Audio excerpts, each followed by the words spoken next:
Assalamualaikum warahmatullahi wabarakatuh. Bismillahirrahmanirrahim.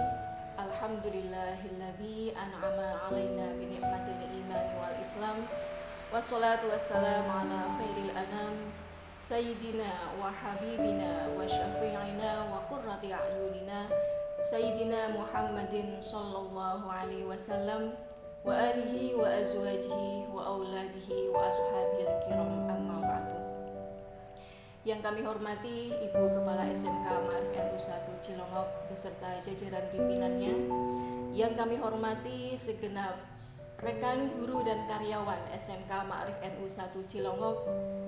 Yang kami banggakan siswa-siswi SMK Ma'arif NU 1 Cilongok serta pemirsa rahimakumullah. Pertama, marilah kita panjatkan puji syukur kehadirat Allah Subhanahu wa Ta'ala yang telah melimpahkan banyak sekali nikmat kepada kita sekalian. Di antara nikmat yang utama sekali adalah nikmat iman dan Islam dan juga kesempatan. Sehingga pada hari ini kita masih dipertemukan dengan bulan Ramadan, bulan yang penuh berkah, bulan yang penuh maghfirah. Sholawat dan salam mudah-mudahan tetap tercurahkan kepada junjungan kita Nabi besar Muhammad Sallallahu Alaihi Wasallam yang senantiasa kita nantikan syafaatnya fi yaumil akhir. Pemirsa rahimakumullah, pada kesempatan kali ini kami diberi kesempatan oleh panitia Wela Ngaji yang merupakan rangkaian dari Amaliyah Ramadan SMK Ma'arif NU 1 Cilongok tahun 1443 Hijriah dengan tema materi tentang wudhu. Dalam fikih, wudhu disebut sebagai penyuci yang menghilangkan hadas.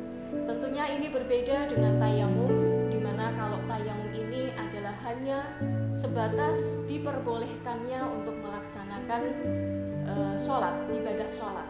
Jadi tidak bisa sebagai penghilang dari hadas. Tentang wudhu ini akan kami ambil dari kitab Safinatun Najah yang merupakan karya dari Imam Salim bin Sumair al-Hadrami sebagai musannif. Akan kami bacakan terlebih dahulu. Bismillahirrahmanirrahim. Faslun aihadal fasl. Furudul wudu'i utawi piro-piro fardune wudu iku sitatun ono 6. Al awalu utawi kang awal iku an-niyatu niat. Asani utawi kang nomor loro iku ghuslul wajhi basuh wajah. Asalisu utawi kang nomor telu iku ghuslul yadaini basuh tangan loro ma'al mirfaqaini sartane sikut loro. Ar-rabi'u utawi kang nomor 4 iku mashu syai'in ngusap sebagian minar roksi saking sirah. Al-khamisu utawi kang nomor 5 iku ghuslur rijlaini basuh sikil loro ma'al ka'baini tumeka maring mata kaki entok-entok kalih. As-sadisu utawi kang nomor 6 iku at-tartibu tartib. Berdasarkan kitab Safinatun Najah ini menyebutkan tentang fardunya wudhu. Sebagaimana ibadah-ibadah yang lain ini mempunyai kefarduan, di mana fardu ini merupakan hal-hal yang harus dilaksanakan, hal-hal yang harus dipenuhi untuk mendapatkan kesahan atau keabsahan dari ibadah yang kita lakukan. Rukun wudhu dalam kitab Safinatun Najah disebutkan ada 6. Yang pertama adalah niat. Niat disampaikan di sini bahwa berdasarkan hadis Nabi Shallallahu Alaihi Wasallam, Bismillahirrahmanirrahim, innamal a'malu binniyat wa innamal likulli imri'in ma nawa. Di mana inti dari hadis tersebut adalah setiap perbuatan kita bergantung kepada niat kita. Adapun niat dalam pelaksanaan wudhu Ya, yang pertama adalah bahwa pengertian niat itu sendiri qasdu syai' muqtaronan bi fi'lihi, yaitu kita menetapkan satu maksud tertentu berbarengan dengan pekerjaan itu sendiri. Di mana niat ini, di dalam niat berwudu ada 3 macam niat. Bisa yang pertama adalah niat untuk menghilangkan hadas kecil atau bersuci dari hadas kecil, atau yang kedua niat untuk diperbolehkannya melaksanakan sholat, dan yang ketiga adalah niat untuk berwudu itu sendiri, bahwa saya niat berwudu lillahi ta'ala. Kemudian ketentuan berikutnya mengenai niat ini adalah tempatnya, wa mahalluha al-qalbu, bahwa niat ini tempatnya adalah di dalam hati. Jadi bukan lafaz yang selama ini mungkin kita ucapkan nawaitul wudu'a li raf'il hadasil asghari ila akhir, itu adalah lafaz niat. Adapun kalau niat itu sendiri dilaksanakan di dalam hati. Wa talaffuzu biha sunnatun. Ya, jadi lafaz niat yang tadi dilafadzkan atau diucapkan dengan kalimat nawaitul wudu'a ila akhir itu termasuk hukumnya adalah sunnah. Kita tahu bahwa sunnah itu kalau kita laksanakan mendapatkan pahala, kalau tidak dilaksanakan tidak ada konsekuensinya, tidak ada dosa. Sehingga perlu digarisbawahi di sini bahwa niat yang kita lakukan ini adalah niat yang ada di dalam hati. Kemudian kapan waktunya kita berniat? Di sini dijelaskan wa waqtuha inda ghusli awwali juz'in minal wajhi, bahwa niat ini kita ucapkan di dalam hati pada saat kita membasuh bagian pertama dari wajah kita. Jadi begitu kita mengambil air kemudian dibasuhkan ke muka kita, maka pada basuhan pertama itu, ya, pada bagian pertama yang kita basuhkan itu berbarengan dengan niat yang ada di dalam hati kita.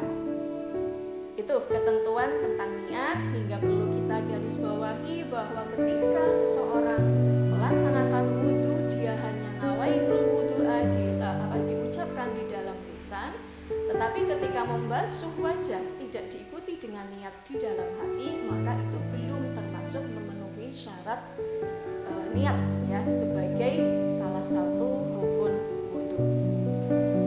Kemudian rukun wudu yang kedua adalah asani ghuslul wajhi, adalah membasuh wajah. Perlu dipahami di sini bahwa di dalam rukun wudu itu ada istilah ghuslu, ada istilah mashu. Ini perlu dipahami oleh kita semuanya bahwa yang rukun wudu yang kedua ini adalah ghuslul wajhi, membasuh. Maka pengertian membasuh ini adalah dengan kita mengambil air, ya, di kedua tangan kita, kemudian dibasuhkan ke bagian anggota wudu. Yang nomor 2 ini adalah wajah, ya. Seringkali kita masih melihat ada praktek anak-anak yang kemudian ketika wudu itu sudah mengambil air, kemudian sebelum dibasuhkan ke wajah malah airnya dibuang. Kalau airnya dibuang itu nanti kategorinya bukan membasuh tetapi mengusap. Nah, ini yang perlu diperhatikan oleh kita semuanya. Jadi kategorinya di sini adalah membasuh wajah. Lalu apa pengertian atau wilayah mana yang bisa dikatakan sebagai wajah? Di sini wajah disebutkan di dalam kitab juga adalah batas mulai tumbuhnya rambut di bagian atas, kemudian ke bawah sampai di bagian bawah dagu. Ini harus terbasuh semuanya. Adapun bagian sampingnya adalah dari mulai batas antara telinga kanan dan telinga yang kiri. Itu batas yang harus dibasuh secara keseluruhan. Dan ada hal yang perlu diperhatikan ketika kita sedang melaksanakan rukun wudu yang kedua ini, yaitu membasuh wajah. Kita harus berhati-hati dengan tetesan air dari wajah yang tadi kita basuh, ya.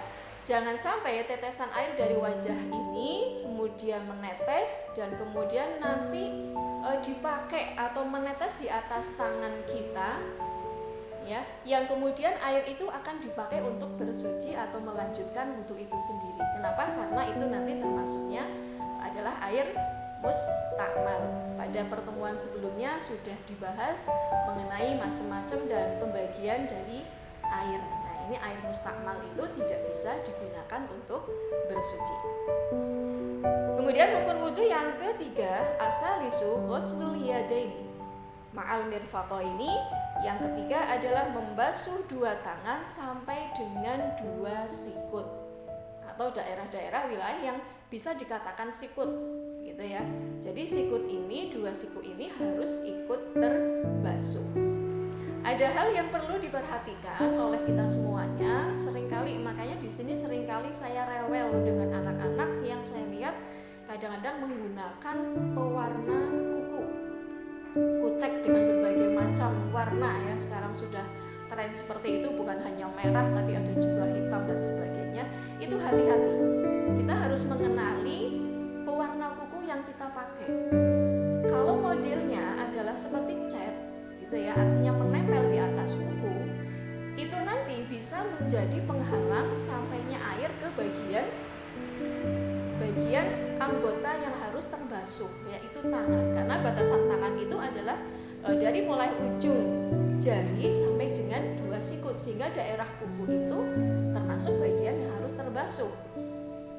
Sehingga kalau misalkan air tidak membasuh atau membasahi seluruh bagian tangan itu, maka ini bisa menjadi penyebab wudhu kita tidak sah. Lalu bagaimana dengan kita menggunakan pewarna kuku yang sifatnya meresap? Misalkan kayak istilah kita pacar, gitu ya. Ini tentunya berbeda. Kalau pasar itu kan meresap sehingga tidak menghalangi sampainya air ke permukaan kuku. Kemudian rukun wudhu yang berikutnya adalah rukun wudhu yang keempat. Ar-rabi'u mashu syai'in minar ra'si, ya. Yang keempat adalah mengusap sebagian kepala. Nah, ini kalau ini mengusap, mashu, mengusap. Jadi tidak perlu kita mengambil air kemudian kita basuhkan ke kepala kita, ya. Cukup kita ambil air, kemudian air itu kita buang, kita sisihkan dan kemudian kita usapkan ke sebagian kepala. Dan perlu dipahami juga batasan kepala ini adalah tempat tumbuhnya rambut. Lalu bagaimana kalau kita mengusapnya rambut? Nah, ini kalau misalkan rambut kita melebihi daerah kepala, ya, sampai ke pundak misalnya, kita hanya mengusap ujung rambutnya, maka itu sudah di luar area kepala, itu tidak diperbolehkan, ya. Apakah harus di bagian atas? Tidak, silahkan di bagian bawah boleh, begitu ya, di bagian samping boleh, yang penting itu masih dalam wilayah kepala. Kemudian rukun wudhu yang kelima, al-khamis ghuslur rijlaini, adalah membasuh dua kaki ma'al ka'baini, beserta dengan dua mata kaki. Jadi batasan yang difardukan, yang diwajibkan untuk dibasuh adalah telapak kaki, ya, dua kaki sampai dengan batas mata kaki. Jadi mata kaki ini harus ikut terbasuh. Harus ikut terbasuh. Kemudian asadisu, rukun wudhu yang keenam adalah at-tartibu, tertib.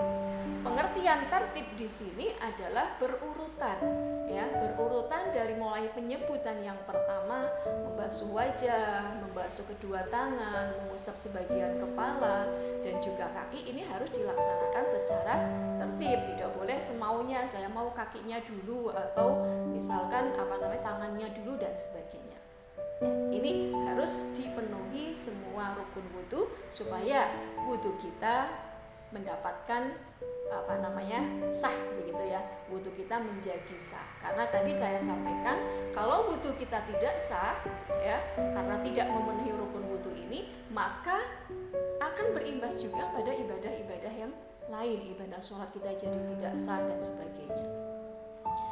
Adapun beberapa pekerjaan yang sudah mafhum atau sudah terbiasa kita lakukan, contoh seperti berkumur, kemudian mengusap, membersihkan hidung, itu adalah termasuk kesunahan wudhu.